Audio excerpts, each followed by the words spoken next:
Bonjour et bienvenue sur le podcast Le Yoga en vous.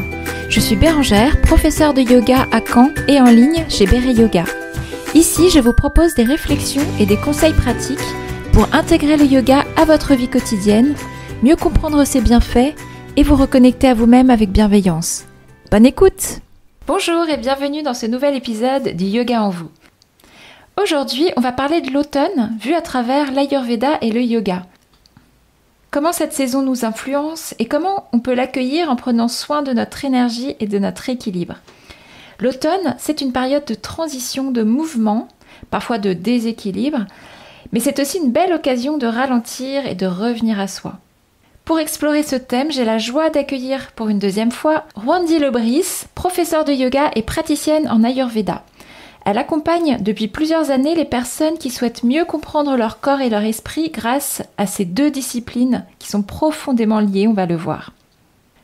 Donc ensemble, on va voir aujourd'hui comment ces deux pratiques peuvent nous aider à vivre l'automne de façon plus sereine, plus ancrée, plus nourrissante. C'est parti pour mon échange avec Rwandi et on se retrouvera ensuite pour la conclusion. Bonne écoute! Bonjour Rwandi! Bonjour Bérangère. Merci beaucoup d'être avec nous aujourd'hui. Pour commencer, est-ce que tu pourrais te présenter donc aux personnes qui nous écoutent et nous partager ton parcours? Bon, il se trouve qu'on avait déjà fait un épisode ensemble, donc je vais renvoyer vers cet épisode. Mais si tu peux nous dire voilà, ce qui t'a mené vers le yoga et l'Ayurveda en quelques mots. Oui, avec plaisir. Alors, je m'appelle Rwandi Lebris. Je suis praticienne en Ayurveda et professeure de yoga. Je me suis reconvertie parce que c'était deux domaines qui me parlaient beaucoup. Aujourd'hui, donc, j'ai la joie d'exercer ce métier pour accompagner les personnes pour retrouver leur équilibre, leur vitalité. Je suis dans la région parisienne, à Saint-Cloud. Et Oui. je me déplace un petit peu autour et vers Rueil-Malmaison, sur Rennes, etc. Et je suis essentiellement dans ce secteur-là. Dans le 92. Exactement. Et en Ok. ligne. Je fais des Ah, consultations en ligne. d'accord, je mettrai le lien aussi dans la description de l'épisode. Ok, merci beaucoup. Alors, est-ce que tu peux nous rappeler brièvement ce qu'est l'Ayurveda et quel est son lien avec le yoga? Bien sûr. Alors, l'Ayurveda, c'est la médecine traditionnelle qui est originaire de l'Inde. Cette médecine a plus de 5000 ans.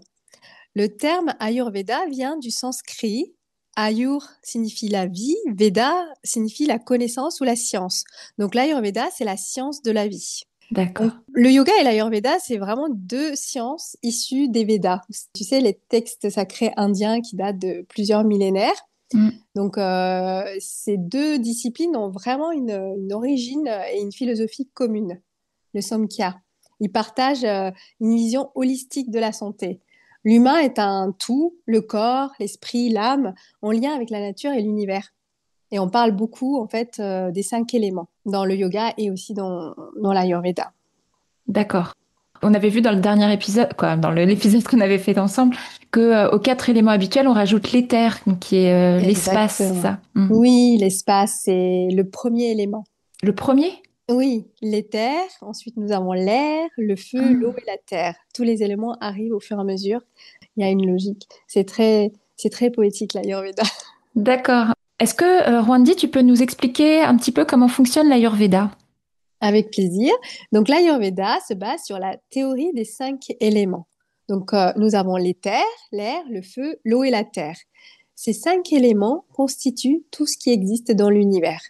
Tous les êtres vivants sont considérés comme des microcosmes dans un macrocosme. Donc, ça veut dire que nous faisons partie de la nature. Tout ce qui se produit dans la nature se produit aussi à l'intérieur de nous, en Mm. échelle miniature. Donc, on est vraiment reliés à la nature et entre nous. Nous sommes tous connectés. Ces 5 éléments se combinent deux, par paire, pour former les énergies vitales Mm. que tu connais, les doshas, les fameux Oui, doshas. Donc, l'éther et l'air forment le dosha vata, le feu et l'eau pitta, oui, l'eau et la terre kapha. d'accord. Donc, nous sommes tous constitués d'une combinaison qui est unique de ces 3 doshas. Donc, nous avons Oui, tous une constitution ayurvédique qu'on appelle la prakriti en sanskrit, qui est vraiment unique. Donc, c'est pour ça que en ayurveda, on considère que ce qui est bien pour quelqu'un n'est pas forcément bien pour quelqu'un d'autre. Donc, Mm. le médicament de quelqu'un peut être un poison pour l'autre. Il n'y a Oui, pas de remède vraiment universel. Tout est assez personnalisé. Et ça ne sert à rien non plus de se comparer aux autres parce que Mm. on est tous vraiment uniques. Si ça peut te D'accord. soulager parfois dans la vie de, de le savoir, on a une constitution unique et on a un dharma, donc un but de vie, des objectifs de vie qui sont vraiment propres à nous en fait. Mm. Et l'objectif de l'Ayurveda, c'est de nous préserver notre santé et de nous permettre de vieillir en pleine santé. C'est vraiment D'accord. la science de la prévention et du rajeunissement. On passe par plusieurs choses pour ça, donc l'alimentation, les soins, les routines quotidiennes qu'on appelle la dinacharya, éventuellement des plantes, mais aussi tout l'aspect un peu philosophique de l'Ayurveda, la gestion des émotions et notre façon en fait de vivre notre vie. Ouais, d'accord. Tout est lié, notre environnement, tout est important. Oui, et c'est complémentaire à la médecine occidentale Absolument. moderne, ça. Exactement. Ce qui est génial, c'est que c'est absolument universel. Donc, ça peut se pratiquer partout dans le monde parce qu'il faut juste s'adapter. Mm. Le principe de l'Ayurveda, c'est que on s'adapte aux saisons, on s'adapte au climat, à la nature dans laquelle on vit. Et du Ouais. coup, on équilibre par les opposés. Tout Ah oui. simplement, la logique, c'est que si on a froid, on va se réchauffer. Mm. Ça, on peut le faire partout. Et ce qui est génial, c'est que si on a des maladies ou des symptômes, on peut très bien avoir un traitement et prendre soin de nous holistiquement par l'Ayurveda. Ouais. Il faut juste en parler à son praticien si on a un traitement. Mais moi, je suis pas mal de clients qui ont des maladies en Ayurveda, avec des routines de vie, vraiment des conseils ayurvédiques, ça peut beaucoup les aider. Ok. Ok, super, merci. Donc aujourd'hui, on va parler spécifiquement de l'automne. Comment l'Ayurveda voit l'automne? Quelle est sa vision de l'automne? Alors, l'automne, comme toutes les saisons, sont régies par les doshas. Les saisons, c'est vraiment des moments clés pendant lesquels certaines énergies vitales vont venir s'exacerber dans la nature ou d'autres vont venir diminuer. Donc, certaines énergies vont augmenter, exploser et d'autres être pacifiées. Mm. C'est vraiment une danse, en fait, cyclique. Pendant l'été, la saison très chaude, la sécheresse a augmenté. Ah oui. Du coup, quand arrive l'automne, le vent, chez nous là, en région parisienne, ça commence déjà. Il commence à faire frais, il y a du vent. On sent que déjà l'automne commence à s'installer. Oui, excuse-moi, je te coupe juste pour Oui, préciser à nos auditeurs parce que eux, en fait, l'épisode sera diffusé à partir du 7 octobre, mais nous, on enregistre mi-septembre. Donc voilà, juste pour dire que l'automne peut commencer voilà, assez tôt. Il y a les premiers bien signes qui avant. arrivent. Oui, Oui, oui, c'était pareil pour le printemps. oui. Exactement. Ça commence bien avant, en fait, en général. Enfin, vraiment, il faut adapter. Après, si on est dans le sud de la France, je pense que c'est pas du tout le même cas. Aujourd'hui, j'ai entendu qu'il faisait 28 dans le Var, donc Ah, d'accord. on est encore en été, je pense. Du coup, en automne, c'est le dosha Vata qui va dominer. Vata, l'éther et l'air. D'accord. La chaleur de l'été, du coup, va laisser la place au froid et au vent de l'hiver. C'est une saison qui a vraiment des qualités semblables avec le dosha Vata. C'est pour ça que Vata va vraiment augmenter, exploser. Vata est sec, mobile, froid, irrégulier, instable. Tout comme en fait la saison de l'automne. Ouais. Parce que, tu sais, chaque dosha a des caractéristiques. Oui. On détaille vraiment tous les doshas, tous les éléments par leurs caractéristiques pour que les gens puissent justement pouvoir observer, pour Ouais. pouvoir trouver un remède. Donc, quand on sait que Vata est sec, mobile, froid, irrégulier, instable, entre autres, hein, il y a plein d'autres caractéristiques. Du coup, ça peut nous donner des indications sur comment mettre en place un mode de vie, une alimentation, des routines pour prendre soin de nous, pour contrer les effets de ces Ah oui. caractéristiques. Est-ce que les personnes justement qui sont Vata, donc qui sont allées voir un praticien, une praticienne en Ayurveda et qui ont vu que leur dosha dominant c'était Vata, est-ce que du coup elles pâtissent plus de la saison ou pas? Superbe question. Tu Merci. anticipes. Alors oui, oui, si on a du Vata dans notre constitution, si on se reconnaît Vata, ou si on a un déséquilibre important de Vata, bien Ah, sûr, on va en pâtir plus. Après, tout le monde aura des caractéristiques de Vata qui commenceront à augmenter en fait. Parce que comme Vata va être très diffus dans la nature, toutes ces caractéristiques vont augmenter dans notre corps. Ah Mais oui. particulièrement chez les personnes qui sont sensibles au Vata, donc qui ont du Vata ou qui souffrent d'un déséquilibre de Vata. Ah oui, d'accord. Dans la société actuelle, franchement, je constate dans les personnes que je rencontre en consultation, il y a beaucoup de déséquilibres Vata, Pitta, Pitta, Vata en Donc ça France. veut pas forcément dire quand tu as un déséquilibre Vata que tu es majoritairement Vata. Non, mais par contre, quand on a du Vata dans notre constitution, on peut facilement déséquilibrer Vata. Ah Vata, d'accord. c'est vraiment le dosha qui se déséquilibre très souvent. Dans Ah, notre mode de vie actuel, ah c'est oui. celui qui se déséquilibre le plus souvent. Après, c'est celui qu'il faut aussi équilibrer. Parce que c'est le dosha, on dit, c'est le roi des doshas. Il peut entraîner les autres. Ah oui. Et quels sont les signes d'un déséquilibre de Vata? On peut avoir la sécheresse. Donc, comme je parlais tout à l'heure, tout ce qui est sécheresse de la peau, des cheveux, Hmm. des ongles, des muqueuses, des choses comme ça. Des problèmes digestifs. Donc, si Ah. on avait une bonne digestion en été et qu'on continue de manger la même chose, par exemple des salades, des choses comme ça, on peut avoir des ballonnements, peut-être Hmm. une digestion irrégulière, Hmm, d'accord. constipation qui peut arriver. Hmm. Voilà. Des problèmes de sommeil.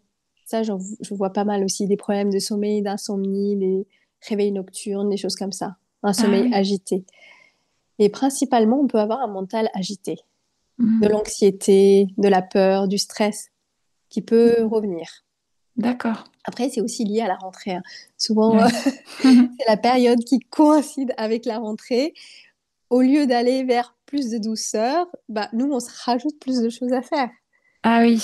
Bon, c'est un petit peu contradictoire. Ouais. Parce que Oui, c'est oui, ça, tout à fait. l'automne, comme le printemps, c'est vraiment une saison de transition, c'est ça? Donc C'est une c'est... transition, et Hmm. en plus, c'est une transition qui est très délicate. Ah oui. En Ayurveda, il est considéré que les saisons de transition qui sont très importantes comme ça, comme le printemps et l'automne, le corps est vraiment mis à rude épreuve. On Hmm. est fragilisé. Ah C'est oui. vraiment des saisons où il faut prendre soin de nous, encore plus que Hmm. d'habitude. L'été s'installe tout doucement, l'hiver aussi, l'automne est passé par là, donc le corps s'est habitué. Ah Mais oui. les périodes où le corps doit s'adapter, c'est vraiment des périodes où il faut vraiment plus faire attention à nous. Hmm, Donc d'accord. effectivement, la rentrée, reprendre toutes les activités qu'on a mis en pause ou repartir sur des nouvelles activités, c'est peut-être pas le bon moment en fait. C'est comme ça qu'on peut s'épuiser. Arriver à Noël, tu vois peut-être que les gens sont un peu plus fatigués. Hmm. Bon, il y a évidemment la luminosité qui a diminué, le froid qui Oui. s'est installé, mais il y a aussi en fait cet effet, on se donne à fond dans tout ce qu'on fait, alors Ah que oui. la nature nous invite vraiment à ralentir.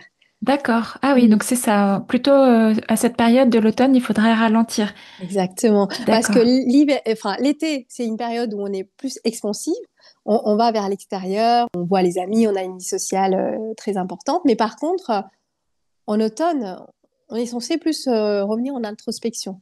Hmm. Ah C'est oui, une d'accord. période plus propice en fait à l'intériorité. Ouais. Mais ça, quand même, avec l'arrivée des courges, des petits thés. Ouais, c'est vrai qu'avec le changement d'heure et tout, on va être, je pense, invité à ça. Mm. Quoi, on va sentir qu'on en a besoin généralement. On va vers ça quand même. Exactement, oui. Quand Hmm. on s'écoute, on sait très bien, c'est la saison de cocooning. Voilà, exactement, c'est ce Avec que le je voulais pumpkin dire. latte, les épices, on a envie de prendre des gros plaids, bah, tout ça, c'est très ayurvédique. D'accord, merci. Mm. Oui, parce que je voulais te demander quels étaient les grands principes ayurvédiques pour se préparer, pour préparer notre corps, rester en équilibre pendant cette saison. Donc, tu m'as dit la douceur, c'est ça, le retour sur soi. Est-ce qu'il y a d'autres choses? Oui, bah, on avait déjà évoqué, c'est le fait que quand on observe ce qui se passe dans la nature et que on comprend les caractéristiques, de Oui. ramener l'équilibre par les opposés. C'est Hmm. ça vraiment le grand principe à comprendre. Une fois qu'on a compris ça, je pense on pratique, déjà on pratique l'Ayurveda sans même le savoir parce que c'est hyper logique. Ouais. Tu disais, tu vois, la nature nous donne ce qu'on a besoin donc, en automne, on a plein de courges, des choses comme ça, parce que c'est hydratant, parce que c'est nourrissant, c'est ce qu'on a besoin. On en parlera Hmm. après dans la section alimentation, mais s'il fait froid et sec, on va ramener de la douceur, de l'onctuosité, des choses Hmm. comme ça, et de la chaleur. Et du coup, l'Ayurveda nous invite vraiment à mettre en place une hygiène de vie adaptée à la saison, de ne pas continuer la D'accord. même hygiène de vie toute l'année. Ah oui, oui. Mais Mm. justement, pardon, comme c'est une saison de transition, il faut y aller aussi progressivement, c'est ça? Exactement, oui, oui, il faut pas changer les choses brusquement. Parce Hmm, que le dosha Vata, c'est le dosha qui se déséquilibre très facilement et constamment. Il se hmm. déséquilibre.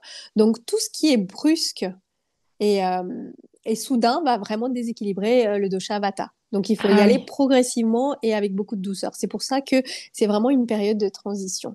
Ah oui, d'accord. Mm. Oui, justement, du coup, on va rentrer un petit peu dans les détails.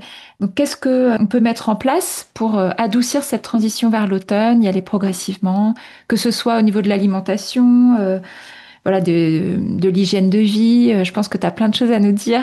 Oui, alors ça c'est la partie préférée en général dans Oui. ce podcast. Les auditeurs vont être contents.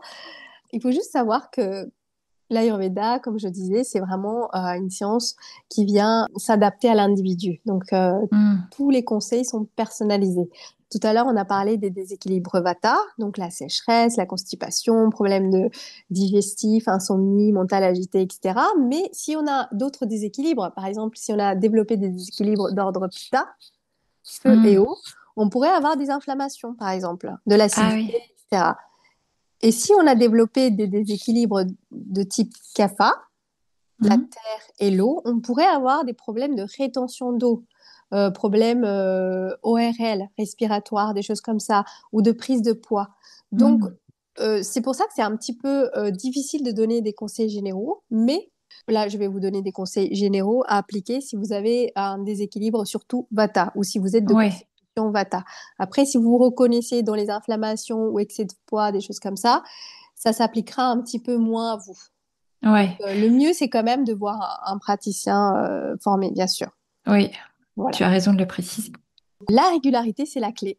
Hmm, Comme d'accord. le vata, il est irrégulier, Ah, ramener de la régularité.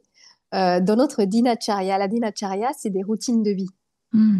Par exemple, sur le sommeil, on peut mettre en place, on en parlera un tout petit peu plus tard, mais c'est important de prendre un temps pour s'ajuster, se coucher à peu près toujours à la même heure, se réveiller toujours à peu près à la même heure, prendre ses repas aussi à peu près à la même heure.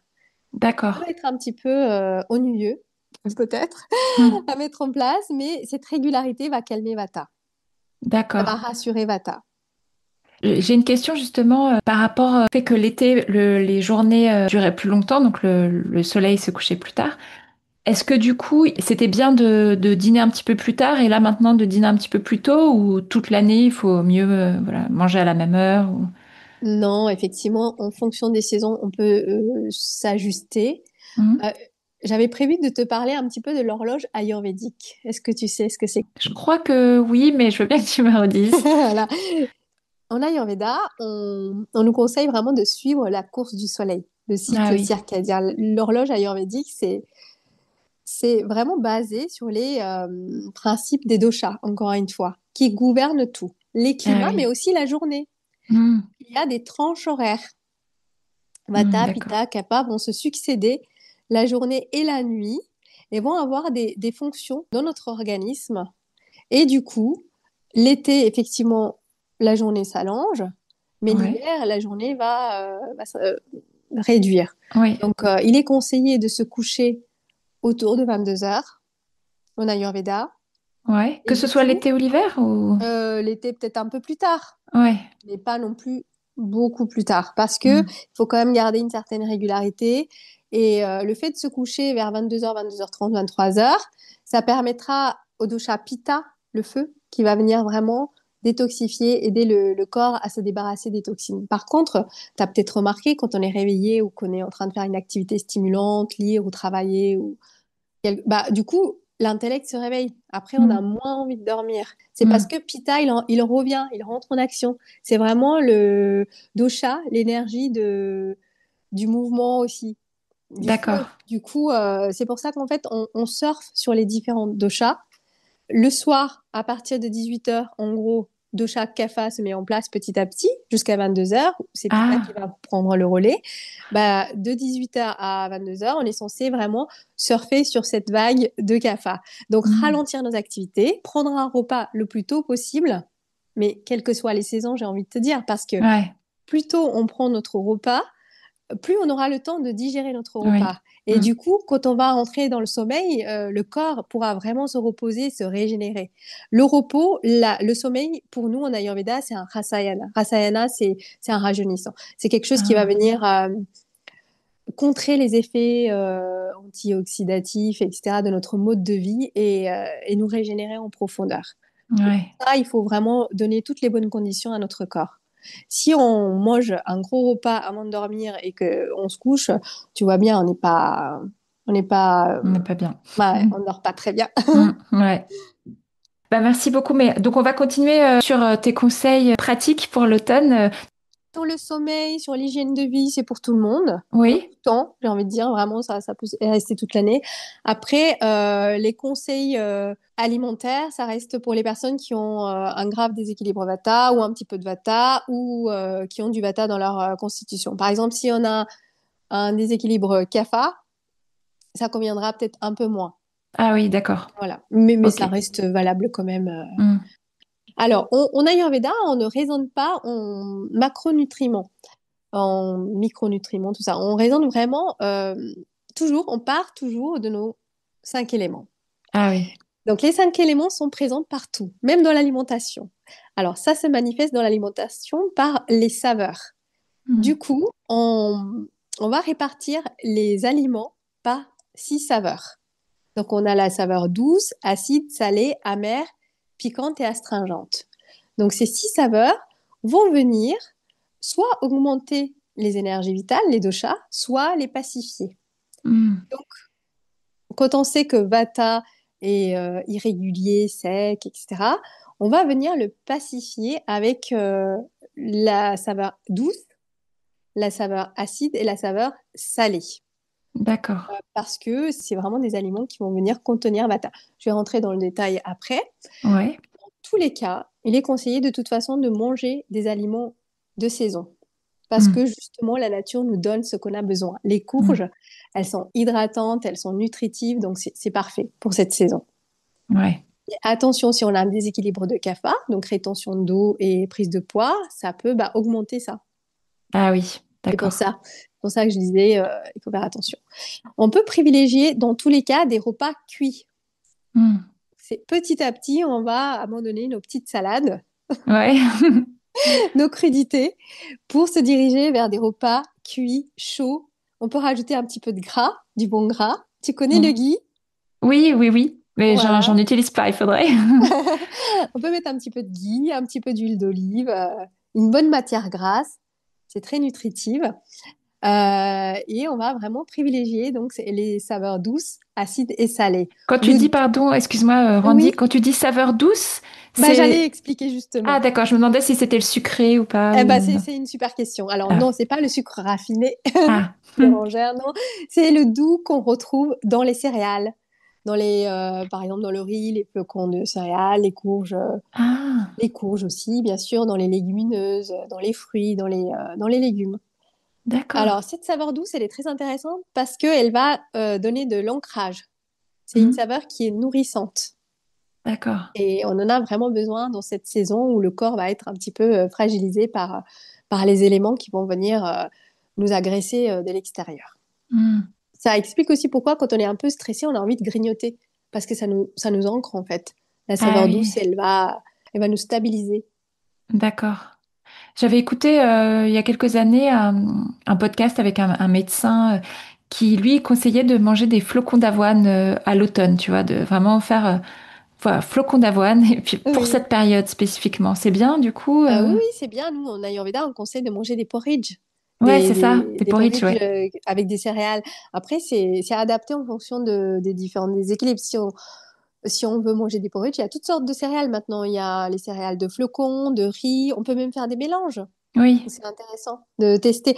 Le flocon d'avoine, si vous trouvez que c'est trop lourd, un petit peu, moi, je conseille toujours de rajouter des épices, de la cardamome, de la cannelle, de hmm, la coriandre, pas les feuilles, du coup, d'accord. les graines de coriandre.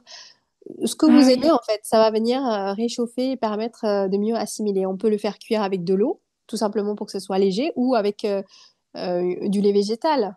ouais, d'accord. C'est pas mal. Les porridge pour l'automne et l'hiver, c'est top. Ouais. Ah, ok, Ouais, merci. je conseille. Ok, merci. Alors, du coup, la saveur acide, c'est une saveur qui est pas mal intéressante dans cette saison et on la retrouve dans les agrumes. Bien Hmm. sûr, les agrumes reviennent, les clémentines, les oranges, etc.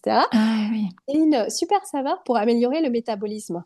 Hmm. Parce que, tu sais, au printemps et en été, le feu digestif va diminuer. Il va diminuer et le feu digestif, c'est vraiment la chaudière de notre corps qui va nous permettre de bien absorber les nutriments et se débarrasser des toxines. S'il Hmm. fonctionne bien, on va pouvoir être en bonne santé parce que le corps, au lieu de conserver les toxines, va pouvoir vraiment se débarrasser de ces toxines, les digérer et les éliminer. C'est aussi vrai pour les émotions, pour les connaissances. Tout ça, ça passe par notre feu digestif qui est vraiment, qui joue un rôle clé dans notre bonne santé. Et Hmm. du coup, ce feu digestif va petit à petit augmenter pendant Ah, l'automne et en hiver pour nous permettre de bien résister au froid. ah ouais. Donc c'est un moment où il va falloir qu'on l'aide. Donc ne pas le plomber en faisant par exemple de l'exercice physique, etc. On en parlera, mais aussi par l'alimentation. Donc la saveur acide va permettre d'augmenter un petit peu le métabolisme. Hmm, d'accord. Et la saveur salée. Donc c'est ce qu'on trouve dans le sel, Himalaya, le miso, la morue, des choses comme ça. Hmm, La saveur salée va venir hydrater le corps, permettre au corps de retenir les liquides. d'accord. Ok, merci. Est-ce que tu vois des épices, des plantes, voilà, des Oui, infusions à nous conseiller en bien particulier? sûr. Alors juste avant, je voulais aussi dire qu'il fallait éviter certaines choses. Ah oui, Du d'accord. coup, de la même façon qu'on va favoriser certaines choses, on va surtout éviter, mais ça c'est valable pour tout le monde, de tout ce qui est boisson froide, glacée, Hmm. mais toute l'année en fait, quelle que soit la saison, sauf s'il fait très très très chaud, pourquoi pas, mais sinon c'est pas très bon pour notre feu digestif de boire Ah, des choses parce que notre feu digestif c'est un environnement plutôt chaud, plutôt mhm. liquide, donc du coup le fait de boire des choses glacées, ça va venir éteindre notre feu. On Ah va oui. éviter de faire ça. On va éviter aussi de manger des choses trop sèches, froides, crues, etc. Et on va privilégier aussi des choses du coup onctueuses, chaleureuses, pour amener de la chaleur dans le corps. Et Ouais. on va éviter aussi tout ce qui est régime amaigrissant. C'est pour ça que je voulais vraiment insister là-dessus. C'est pas le moment de s'engager dans des jeûnes prolongés, par exemple. Hmm. Sauf si on est encadré, que ça dure pas très longtemps, pourquoi pas. Mais sinon, il faut pas faire ça sur une longue durée pendant cette période-là parce que ça va venir aussi affaiblir le corps. Ah oui. Au lieu de le renforcer, là, c'est le moment de renforcer son corps. Hmm. Ce n'est pas le moment de l'affaiblir. Parce que oui, il faut que le corps se prépare pour l'hiver, en fait, c'est ça? Exactement. Alors, on Hmm. fait aussi des détox comme au printemps, mais une détox plus douce. Après, c'est aussi lié à chaque constitution, parce qu'on a des constitutions qui sont parfois plus robustes que d'autres. Et si on a des maladies, effectivement, on peut faire des petites détox pour se débarrasser des toxines et apaiser les doshas. Mais par contre, on va éviter de faire des choses trop drastiques dans cette saison. Hmm. Voilà. Donc, on a D'accord. compris, hein, c'est la saison où il faut se chuchoter. Ah oui. Alors, au niveau des épices, oui, alors ça, c'est la saison où vous pouvez vraiment vous en donner à cœur joie. Là, c'est parfait. Sauf peut-être tout ce qui est très piquant, le piment. Parce que c'est Ah oui. très ça assèche le corps, donc on va éviter de manger trop piquant. En dehors de ça, on peut manger vraiment toutes les épices comme le curcuma, fenouil, coriandre, cumin, cannelle, anis, cardamome, moutarde, gingembre, menthe, verveine. Persil, enfin vraiment tout. D'accord. Toutes ces choses-là vont venir vraiment nous aider à digérer, à réchauffer le corps. Au niveau des infusions, moi, j'aime bien en ce moment boire du gingembre. Comme tu l'entends Ah. peut-être, je suis un petit peu enrhumée. Ah. Alors, le gingembre, c'est super pour stimuler l'organisme. Ah oui. Réchauffer, il améliore le système digestif. Il permet aussi d'éliminer, si on a accumulé un petit peu de toxines dans le corps. Donc, Ah. des petites infusions avec du gingembre, c'est pas mal du tout. Mais gingembre frais? Il faut qu'il soit Oui, frais? toujours. Oui, Ah. absolument. Tu l'achètes frais, bio. Oui. Et après, moi, ce que je fais, je l'écrase dans un petit mortier et je le Ah oui. rajoute en fait en fonction. Donc, par exemple, mes enfants aiment bien dans de l'eau chaude avec du miel. Oui. On c'est rajoute le ça? miel. Alors, juste un petit aparté sur le miel, on le rajoute vraiment quand l'eau devient... Plus très chaude. exactement, quand c'est Hmm. très chaud, on dit que le miel devient toxique. Donc, fais attention Ah oui, au miel, d'accord. on ne le fait pas chauffer. Même j'étais allée dans une boutique de miel à Paris et on m'avait dit que le miel perdait vraiment ses vertus à plus de 40 degrés ou 50 degrés, je sais Exactement, plus. vraiment, on le met vraiment quand on arrive à boire notre tisane, quand elle est refroidie. Ouais. Et donc, Et du coup, gingembre et miel quand c'est un peu refroidi. Ça, c'est bien justement pour lutter contre les petits maux de l'hiver, quoi, quand on se sent un peu exactement, enrhumé. c'est Ouais. ça, on peut rajouter d'autres choses, hein. Moi, j'aime bien le mélange dont j'ai déjà parlé, le CCF, Oui? cumin, fenouil, coriandre. On peut prendre une cuillère à café de ce petit mélange, Ouais. ou de chaque, peu importe, et après faire bouillir, filtrer et boire. On peut boire ça tout au long de la journée, Ah oui.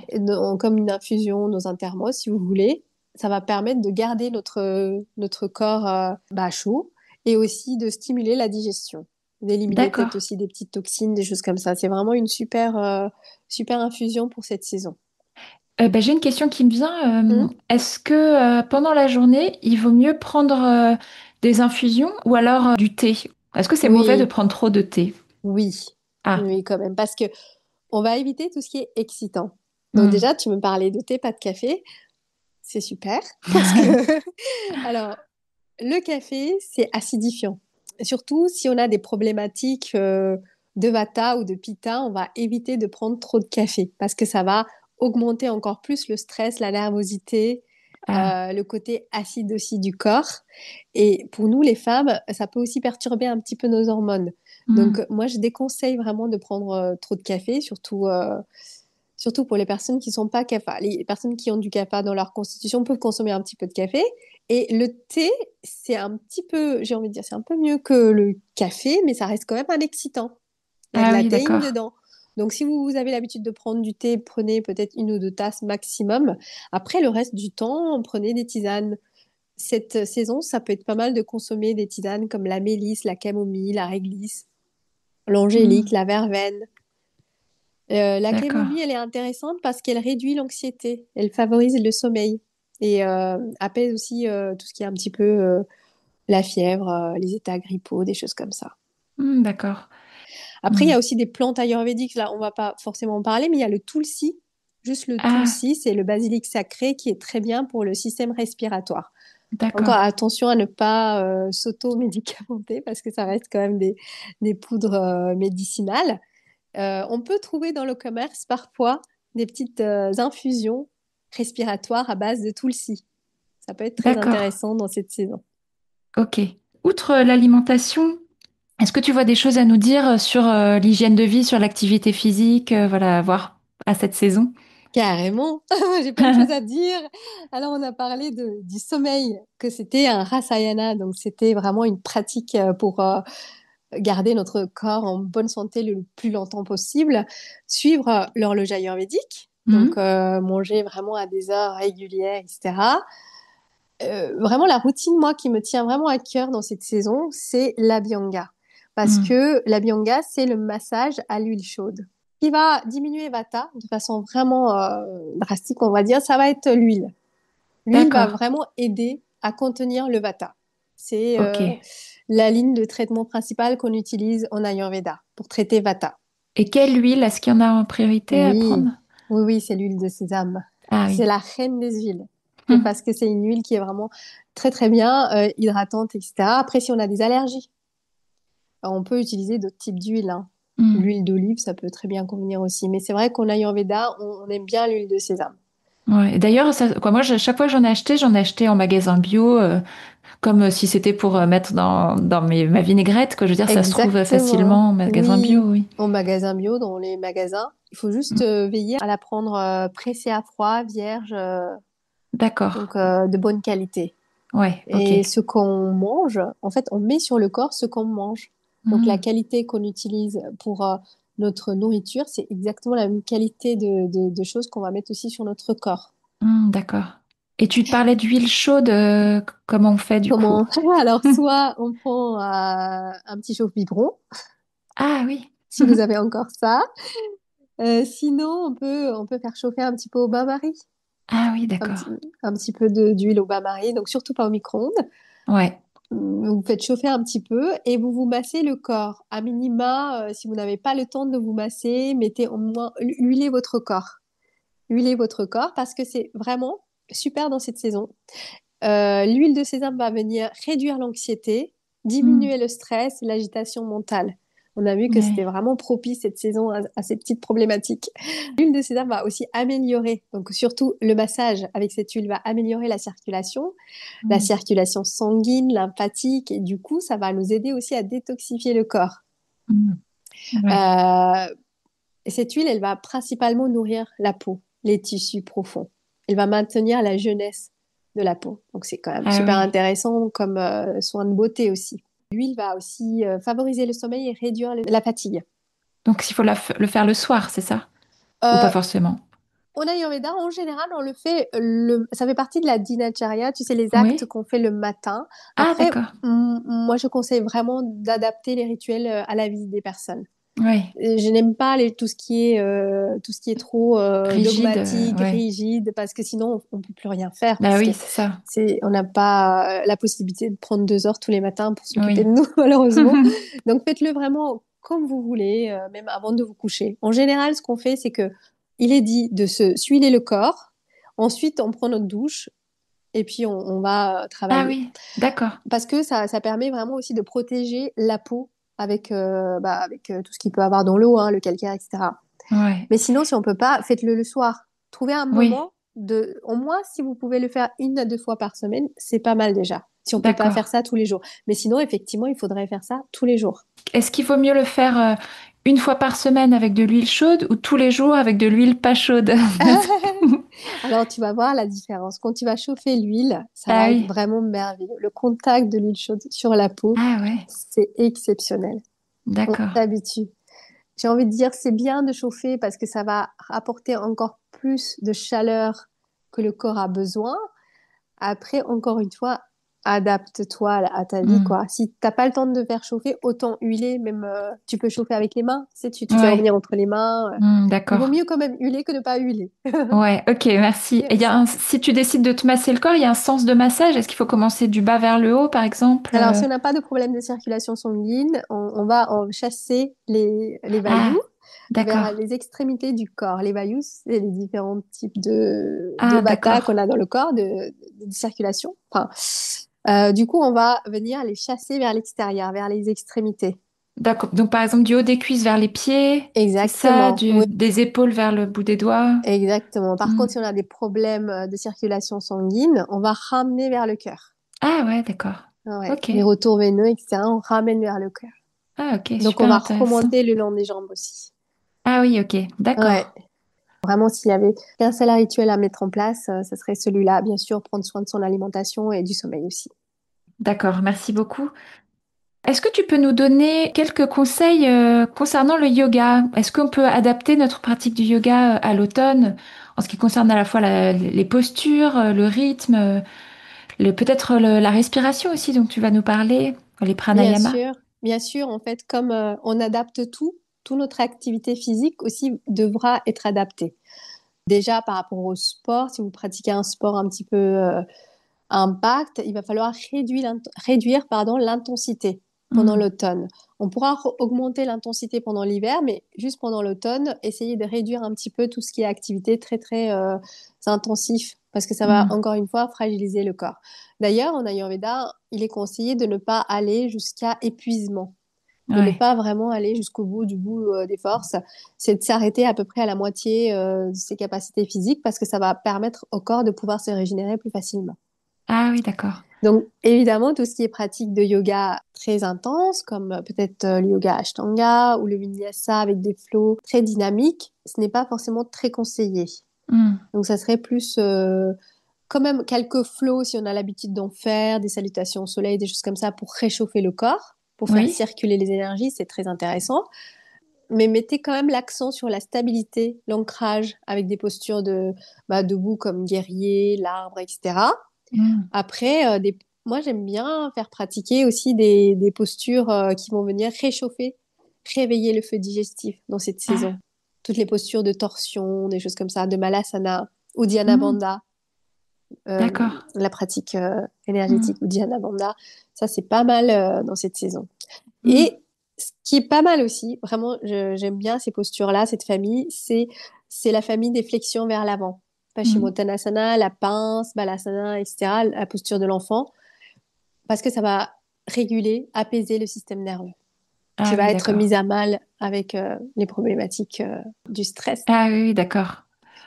Est-ce que tu vois des choses spécifiques à nous dire sur les respirations, les pranayamas à cette saison? Oui, oui, tout à fait. On va aussi adapter notre respiration, notre pratique de pranayama à la saison. Donc tout ce qui est très chauffant ou un petit peu agressif pour le corps, comme Kapalabhati ou Bastrika, on va diminuer et on va Ouais. favoriser un peu plus la respiration alternée des narines, Ah oui. Nadi Shodhana, ou Brahmari, la respiration de l'abeille, ou la Hmm, respiration carrée, Samavriti, tout ce qui est hmm. vraiment apaisant pour le système nerveux.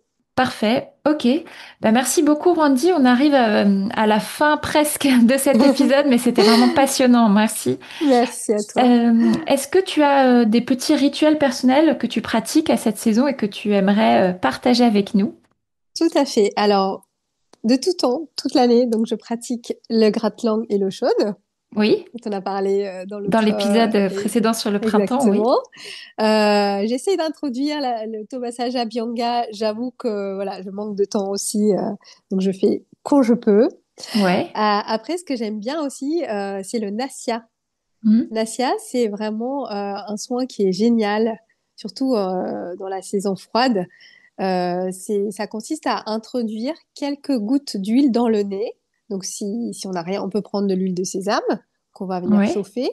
Ou alors, on peut acheter, il y a des petits flacons qui sont tout faits à cette... par exemple, la marque Samskara fait aussi Ah oui. des petits flacons avec le petit embout qu'on pourra introduire dans le nez pour pouvoir faire Nasya. Dans ce cas-là, on va acheter, il y a des huiles spécifiques médicinales qui s'appellent l'Anutailam, D'accord. mais ça peut être un petit peu réchauffant pour certaines personnes. Mais essayez sinon juste de l'huile de sésame pure, bio, Ouais.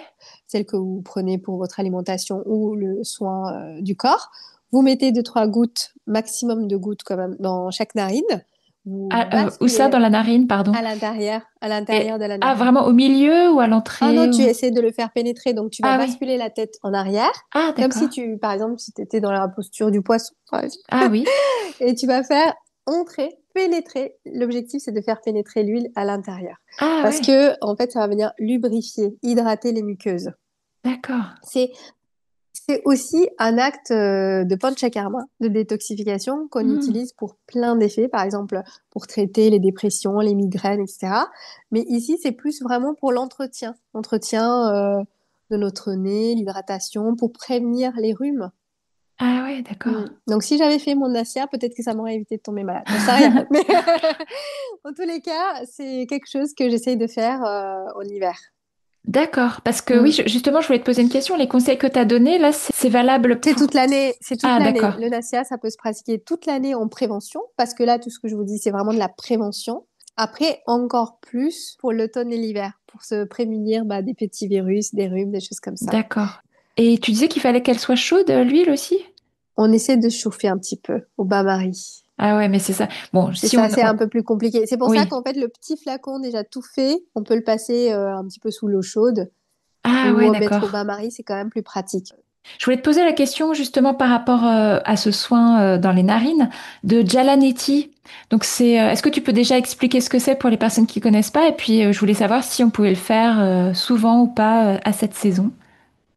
Alors, le Jalaliti, c'est une pratique yogique que tu connais très bien, j'imagine. Oui, On vient se laver le nez avec une solution d'eau salée, d'accord, oui, c'est yogique et pas ayurvédique. Ok. moins ayurvédique en fait, c'est Hmm, plus yogique, oui. La problématique de Jalaliti, c'est que ça peut venir dessécher les muqueuses. hmm. Donc, c'est très intéressant pour nettoyer le nez, mais nous, en Ayurveda, on ne va pas conseiller de garder cette pratique toute l'année, parce que justement, c'est un petit peu asséchant. Oui. Donc, on peut le faire ponctuellement ou garder sur certaines saisons, quand on en ressent l'envie, le besoin, faites-le, mais ne le faites pas peut-être sur toute l'année. Donc là, par exemple, à l'automne, est-ce qu'on peut le faire en prévention, je sais pas, moi, tous les 2 jours ou pas, ou non? Ça, je pourrais pas. Ouais, vraiment, ça dépendra des gens. Parce que si on est Vata et qu'on a déjà des tendances à avoir de la sécheresse. On peut avoir déjà des muqueuses un petit peu asséchées. Je ne suis pas certaine que ce soit bénéfique. Mais par contre, Nassia sera plus bénéfique dans ce cas-là. Ça va venir hydrater. Donc, c'est D'accord. au cas par cas. Si vous Ouais. sentez que vous en avez besoin, faites. Voyez ce que ça donne. Mais de le maintenir sur tout l'hiver, par exemple, ça serait peut-être pas bénéfique. Ouais, Mm. d'accord. Ok. Merci Randy. Je voulais te demander aussi les conseils, donc tous les conseils que tu as donnés là pour l'automne, est-ce que ils s'appliquent à l'hiver ou alors il vaut mieux qu'on enregistre un nouvel épisode pour On l'hiver? peut enregistrer un autre épisode pour l'hiver parce qu'il y aura d'autres conseils spécifiques en rapport avec l'hiver. Après, oui, oui, ça peut se maintenir globalement, D'accord. c'est pas mal pour l'hiver aussi. Ok. Bon, Oui, je t'inviterai quand même, je pense, pour avec l'hiver. Ça peut être plaisir. bien. Ouais, Pour le super. plaisir de discuter ensemble, Bah, sans merci. problème. Merci beaucoup, Randy. Comme je te disais, c'était vraiment passionnant. Je pense que les auditeurs, auditrices vont avoir plein de choses à mettre en place. Et puis, je mettrai dans les notes de l'épisode tes références, donc ton site, où est-ce qu'on peut prendre rendez-vous avec toi pour une consultation ayurvédique. Je remettrai un petit peu ce dont on a parlé ensemble. Donc, merci beaucoup pour ton temps, ta bonne humeur, ton énergie, malgré la maladie. Et puis, je te dis à très bientôt. Bonne journée. Merci. Merci beaucoup, Bérangère. C'était Merci. vraiment un plaisir d'être là, de discuter avec toi. C'est Et gentil. avec grand plaisir pour revenir si, plus tard. Très belle journée et une très belle saison d'automne. Prenez soin de vous. Merci. J'espère que vous avez autant apprécié cet échange que moi. J'ai eu de plaisir à l'enregistrer. Encore merci à Randy. J'espère que ça vous aura donné plein d'idées de choses à mettre en place. Et je vous dis à la semaine prochaine pour un prochain épisode. Et si en attendant, vous pouvez mettre une note ou un commentaire sur votre plateforme d'écoute, ce serait vraiment super, ça aiderait énormément à la visibilité du podcast. Donc d'avance, un grand merci à toutes les personnes qui prendront le temps de le faire. Donc je vous souhaite une très bonne journée et je vous dis à très bientôt.